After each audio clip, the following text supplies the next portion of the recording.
네, 오늘은 하나님의 큰일, 하나님의 큰일이라는 제목으로 말씀을 나누겠는데요. 11절에 보면요, 오순절 마가 다락방에 성령이 임하셨을 때 각 언어로 하나님의 큰일 말함을 들었다라고 이렇게 말씀해 주고 있습니다. 하나님의 큰일은요, 예수님의 죽음과 부활과 승천, 곧 복음 전파를 말하는 거거든요. 저와 여러분들에게 이제 성령이 임하고 이것은 일회적으로 오늘 말씀에 나오는 것을 뭐라고 하냐면 성령 세례를 받는다고 합니다. 이거는 물 세례랑은 좀 다릅니다. 우리 지지난주에 그 물 세례를 받으셨잖아요. 근데 물 세례를 받는다고 꼭 성령 세례를 받는 것은 아니라고 할 수 있습니다. 이게 같이 가는 사람이 있는가 하면 어떤 사람은 성령 세례 받고 그 다음에 물 세례 받는 사람이 있고요. 어떤 사람은 물 세례 받고 성령 세례 받는 사람이 있는데 성령 세례라는 것은 저와 여러분들에게 성령이 임하는 그것을 말하는 것이라고 볼 수가 있습니다. 이것은 일회적이지만 이제 성령이 우리 안에 들어와 사시는 그 일이 일어난다면 지속적으로 우리들에게 필요한 것은 뭐냐면요. 성령의 충만함을 받는 것입니다. 그래서 우리가 성령으로 충만하게 되어지면 하나님의 큰 일, 복음을 전파하게 되는 것이에요. 그래서 오늘 말씀을 통해서 이 하나님의 큰 일이 어떻게 임하는지, 어떻게 나타나는지를 같이 나누겠습니다. 첫 번째로요, 하나님의 큰 일은 한 곳에 모일 때 일어납니다. 1절인데요, 6월절 날이 이미 이름에 그들이 다 같이 한 곳에 모였더니, 여기 나오는 오순절은요, 6월절이 지난 7주가 지난 날입니다. 그래서 6월절에요, 이 이스라엘 사람들은요, 보리단을 바친 후에 50일이 되는 날에 이제 시작되는 절기가 오순절이었습니다. 그래서 오순절을요, 77절, 맥추절이라고 부르기도 하는데 이것의 의미는 추수로 인해 하나님께 감사드리는 날입니다. 그러니까 오순절 날이 지금 임했다라는 건 무슨 말이냐? 이제 영혼의 추수 때가 이르렀다라는 것을 알려주고 있는 것이에요. 중요한 것은요, 언제 이것이 임하냐? 1절에 보니까요, 다 같이 한 곳에 모였더니 라고 이렇게 나와 있거든요. 그러니까 한 곳에 모였을 때 임하게 되는데, 내일 본문인 사도행전 2장 15절에 보면요, 이때가 몇 시였는지가 나옵니다. 제3시라고 하는데 제3시는 우리나라 시간으로 오전 9시입니다. 이들이 약속한 성령을 기다리란 예수님의 말씀을 듣고 예수님이 승천한 날부터 한 곳에 모여 기도하기에 힘썼거든요. 네, 그래서 이 오순절 날도 여느 날처럼 기도에 힘쓰기 위해 이른 아침부터 모였을 겁니다. 중요한 건 다 같이 모인 한 곳에 성령이 임하였다라는 것을 기억해야 합니다. 이것이 우리에게는요, 주일에 함께 모여 예배할 때에 성령이 임한다라는 의미라고도 볼 수가 있습니다. 구원은 개인으로 받지만 주님은 교회로 일하십니다. 그래서 우리가 같은 장소에서 예배드리고 말씀을 들으며 한 마음이 되기까지 주님은 기다리십니다. 그렇게 우리가 다 같이 한 곳에 모이는 것이 중요하다라는 거죠. 주일 예배, 수요 예배, 금요 기도회, 새벽 예배, 구역 예배로 우리가 이렇게 모일 때에 성령이 우리들에게 임하게 되어진다라고 볼 수가 있는 것이죠. 좀 이 의미를 우리들에게 좀 확장시켜 보자면 이런 의미가 되지 않을까요? 우리 교회는 매일 새벽 큐티 이제 설교 녹음을 하고 이거 영상으로 만들어서 6시 30분에 유튜브에 올라가도록 하고 있습니다. 이것을 새벽 기도에 나오지 못하는 분들이 듣는 분들이 이제 교회 분들 중에 계시죠. 그렇다면 다 같이 한 곳에 모이는 것과 같이 한 마음이 되는 비결이 무엇이겠습니까? 그것은 이 말씀을 듣고 나눔을 올리는 겁니다. 우리가 그 나눔을 올리고 그 나눔을 또 이렇게 보잖아요. 그리고 그 나눔을 보고서 함께 기도할 때 우리가 다 같이 한 마음이 되지 않겠습니까? 나눔을 올리지 못하는 사람들의 이유는 다양할지 몰라요. 그러나 한 가지만 기억했으면 좋겠습니다. 그것이 우리가 다 한 마음이 되지 못하게 한다는 거예요. 어제 어느 청년이 청년부 카톡방에 올라오는 나눔이 길어서 못 읽겠다고 하더라고요. 저는 이게 관심의 차이라고 생각을 합니다. 정말 우리가 지체들을 아끼고 사랑할 때에 그 나눔들을 읽고 함께 기도하며 세워가야 하는 것이죠. 2절에서 3절을 보면요. 호련히 하늘로부터 급하고 강한 바람 같은 소리가 있어 그들이 앉은 온 집에 가득하며 마치 불의 여처럼 갈라지는 것들이 그들에게 보여 각 사람 위에 하나씩 임하여 있더니, 2절 3절은 성령 세례가 어떻게 부어지는지를 보여주고 있습니다. 성령님이 임하실 때요, 급하고 강한 바람 같은 소리처럼 이렇게 임하는 사람도 있고요. 3절에 불의 여처럼 갈라지는 것들이 이렇게 임하는 모습으로도 이루어집니다.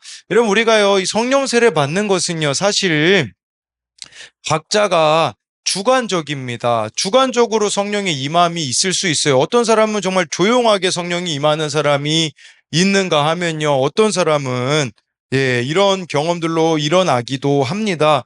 저도 기억에 남는 모습이 있습니다. 지금 캄보디아에 계신 그 선교사님이 저랑 같이 필리핀에 유학할 때 저희 둘이 그 선교사님 집에서 밤에 기도할 때에 2절, 3절 말씀처럼 이렇게 성령이 뜨겁게 임했던 순간들이 있습니다.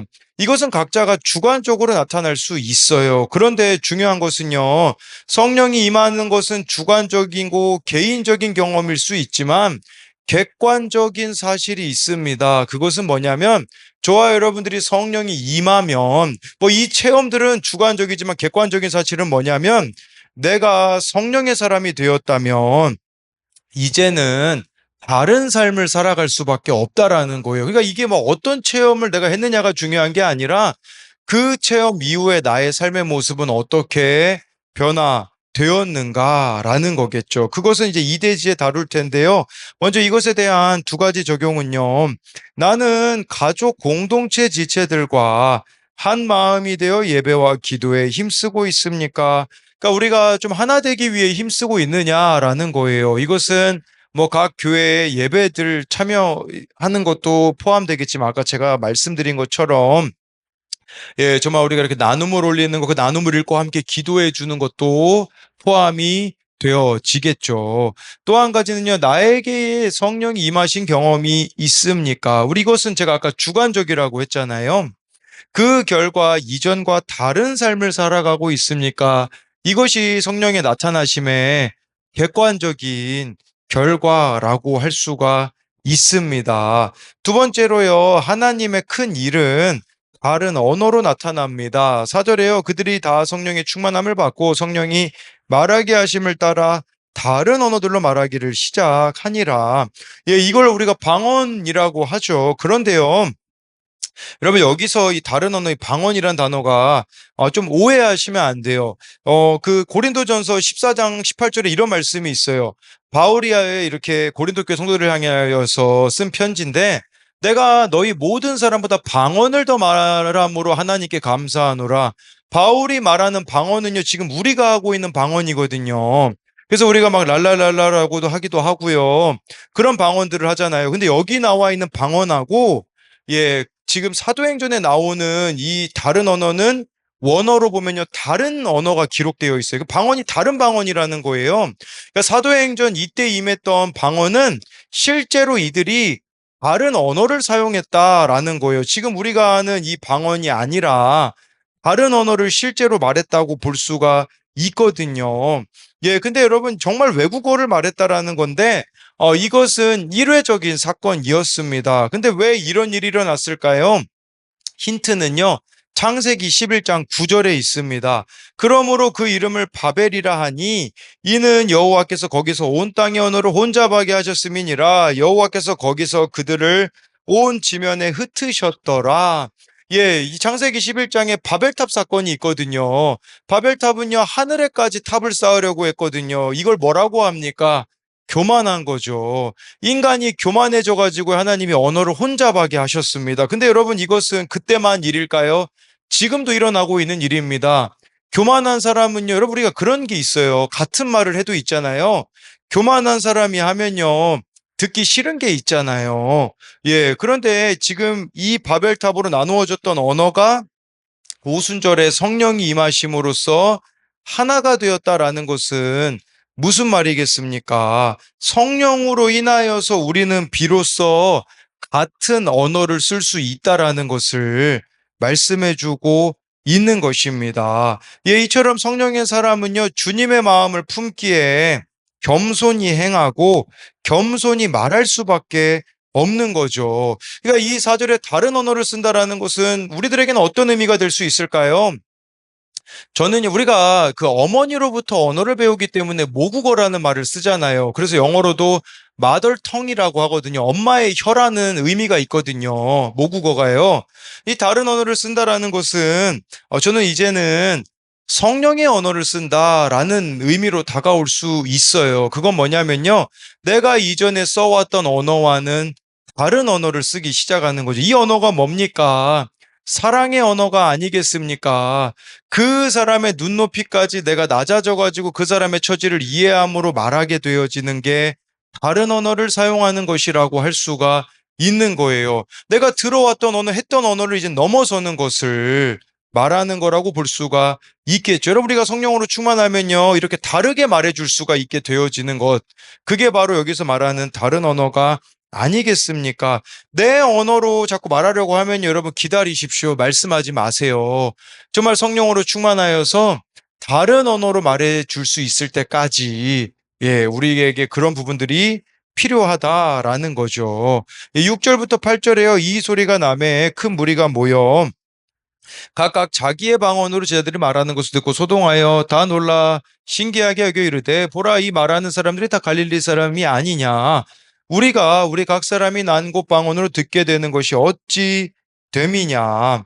이 언어는 놀랍게도요 다른 지역에 살고 있었던 그 디아스포라 유대인들이라고 하거든요. 이들이 명절 지키기 위하여서 지금 예루살렘으로 온 거거든요. 근데 디아스포라 유대인들이 알아들을 수 있는 언어였다라는 거예요.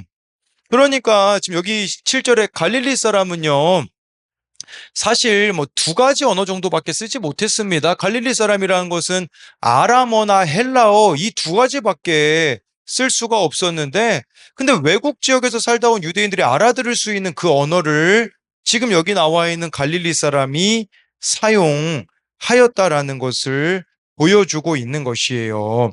물론 그들이 알아들을 수 있는 외국어로 말했다라는 의미라고도 볼 수 있겠지만, 우리 모두가 알아들을 수 있는 말로 예수님을 전하게 되는 언어를 쓰게 되는 것이죠. 여기서 우리가 주목해야 되는 게 있어요. 그것은 뭐냐면요. 하나님은 듣는 사람들의 귀를 바꾸신 게 아닙니다. 말하는 사람의 입을 바꾸셨다라는 거예요. 각국에서 온 사람들이 저마다 듣고 이해할 수 있는 언어로 예수님의 삶과 죽음과 부활이 알려지기 시작했다라는 거예요. 여러분, 우리가 성령으로 충만하면요, 이렇게 되어지는 거예요. 뭐냐면, 그 사람들이 이해할 수 있는 언어로 말하게 되어지는 것이죠. 이처럼 성령이 임한 사람의 언어는 이웃들의 눈높이에 맞추어지게 되는 겁니다. 9절부터 11절인데요. 우리는 바데인과 메데인과 엘람인과 또 메소포다미아, 유대와 갑바도기아, 본도와 아시아, 부르기아, 밤빌리아, 애국과 및 구레네에 가까운 리비아 여러 지방에 사는 사람들과 로마로부터 온 나그네 곧 유대인과 유대교로 교회 들어온 사람들과 그레데인과 아라비아인들이라 우리가 다 우리의 각 언어로 하나님의 큰 일을 말함을 듣는도다 하고, 여기 보면요 15민족과 예루살렘으로 오기 전 디아스포라 유대인들이 태어나고 성장했던 지역의 이름이 열거됩니다. 근데요 이들이 다 자기 언어로 이것을 받아 들였다라고 할 수 있어요. 여러분, 이게 우리에겐 이런 의미가 있죠. 제가 여기서 설교를 하지만 설교를 해도 있잖아요. 자기 언어로 알아듣는 사람이 있어요. 자기 이야기로 받아들이는 사람이 있습니다. 우리가 참 말씀을 들어도 그렇지 않습니까? 정말 나에게 주시는 말씀으로 여겨지는 사람이 있다라고 할 수가 있는 것이죠. 그러니까 우리가 성령이 우리에게 임한다라는 거, 성령으로 충만한다라는 게 무슨 말이겠습니까? 나에게 하시는 말씀으로 오늘 이 말씀을 받아 드리는 것이라고 할 수가 있는 것이죠. 그런데요, 동일한 경험을 했지만 못 알아듣는 사람도 있다라는 걸 기억해야 됩니다. 그게 12절, 13절에 나오거든요. 다 놀라며 당황하여 서로 이르되 이 어찌 된 일이냐 하며 또 어떤 이들은 조롱하여 이르되 그들이 세술에 취하였다 하더라. 예, 여기 보니까요, 못 알아듣는 사람이 있었다라는 거죠. 13절에 보니까요. 예, 그들이 세술에 취하였다. 그들이 이상하다라고 받아들이는 사람도 있었다라는 거죠. 우리로 말하면 이런 거예요. 여러분, 우리가 오늘 말씀을 적용하잖아요. 십자가 지는 적용을 하잖아요. 구원 때문에 하지 않습니까? 그런데 어떤 사람은요, 너무 감사히 받아들이는 사람이 있어요.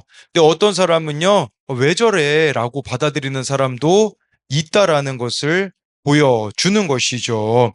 여러분, 이렇게 거절도 우리에게 있다라는 것을 늘 기억했으면 좋겠어요. 정말 내가 성령의 인도하심을 받아 순종하였지만 거절하는 사람들도 있을 수 있다. 그럼 우리 어떻게 해야 되겠습니까? 인내하셔야죠. 예, 그 사람들이 알아들을 때까지 기도하며 나아가야 되지 않겠습니까? 예, 그렇기 때문에 저와 여러분들이요, 이제 성령을 받음으로 새 언어를 쓰셔야 합니다. 그 언어는 지금까지 내가 평소에 쓰지 않았던 언어일 수 있어요. 이 언어는요, 사랑과 관심의 표현의 언어일 수 있습니다. 이런 언어를 쓸 때에 받아들여지는 사람들이 있는가 하면 13절 말씀처럼 거부하는 자들도 있을 수가 있는 것이죠. 저는 이 13절 보면서 좀 많이 좀 찔리더라고요. 왜냐하면 제가 설교할 때에 받아들이는 사람들이 많은데 반면에 받아들이지 않는 사람들을 너무 신경을 쓰다 보니까 때로는 진짜 설교하기 싫다라는 마음이 솔직히 제 마음에 있었는데 이게 내가 성령으로 충만하지 못한 증거구나라는 생각이 들더라고요. 그렇기 때문에 저와 여러분들이 거절당한다고 할지라도 정말 성령이 주시는 그 음성에 순종해 나가는 우리들이 되었으면 좋겠습니다. 그래서 이것에 대한 두 가지 적용은요. 나의 언어는 누군가를 따뜻하게 하고 감동시킵니까? 아니면 냉담하게 하고 정죄합니까? 이게 저와 여러분들의 성령 충만의 증거라고 볼 수 있어요. 우리가 성령으로 충만하면요.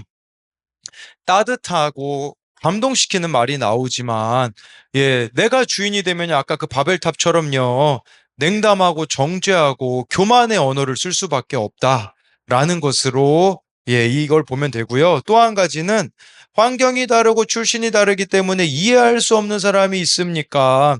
성령으로 충만하게 되어서 이해하게 되고 사랑하게 된 적이 있습니까? 아까 9절부터 11절에 사실 이 사람들이 뭐 다 다르잖아요. 출신도 다르고 언어도 다르고 그런데 성령으로 이렇게 하나 된 것처럼요. 저와 여러분들이 성령으로 충만하게 되어 다른 사람을 이해하게 되어지고 사랑하게 되어지는 것이 성령 충만의 결과. 여러분 성령 충만의 결과는 영혼 구원이다라는 것을 또 잊지 않으셨으면 좋겠습니다. 기도하겠습니다. 살아계신 하나님, 오늘 하나님의 큰 일이 다 같이 한 곳에 모였을 때 이루어짐을 봅니다. 하나님, 우리도 그렇기 때문에 모이기에 힘쓰기 원합니다. 사탄은 이 시대 가운데 개인 플레이로 하라고 이제 자꾸만 사탄은 우리를 흩어지게 하고 분열되게 합니다. 그런데 우리가 한 곳에 모여서 같은 말씀을 듣고 또 같이 기도하며 나아갈 때에 성령 안에 하나가 되게 하여 주옵소서. 뿐만 아니라 우리 정말 성도님들이 이 말씀 큐티 나눔 올리는 것을 정말 이것을 함께하기 원합니다. 이것이 되어지지 않을 때 우리는 나누어질 수밖에 없다라는 것. 또 누군가의 나눔이 올라왔을 때 그 사람의 처지를 이해하고 그 사람을 위하여서 기도할 수 있는 우리들이 되어서 정말 우리가 하나가 되어지는 역사가 이루어지게 하여 주옵소서. 뿐만 아니라 다른 언어가 이제는 내 언어가 아니라 다른 언어를 사용하기 원합니다. 이 언어는 성령의 언어라고 할 수 있습니다. 사랑의 언어라고 할 수 있습니다. 이해되지 않는 사람이 이해되고 사랑할 수 없는 사람이 사랑케 되어져서 쓰는 그 다른 언어가 우리들의 삶에 있게 하여 주시옵시고 바벨탑의 언어를 버리기 원합니다. 바벨탑의 언어가 무엇입니까?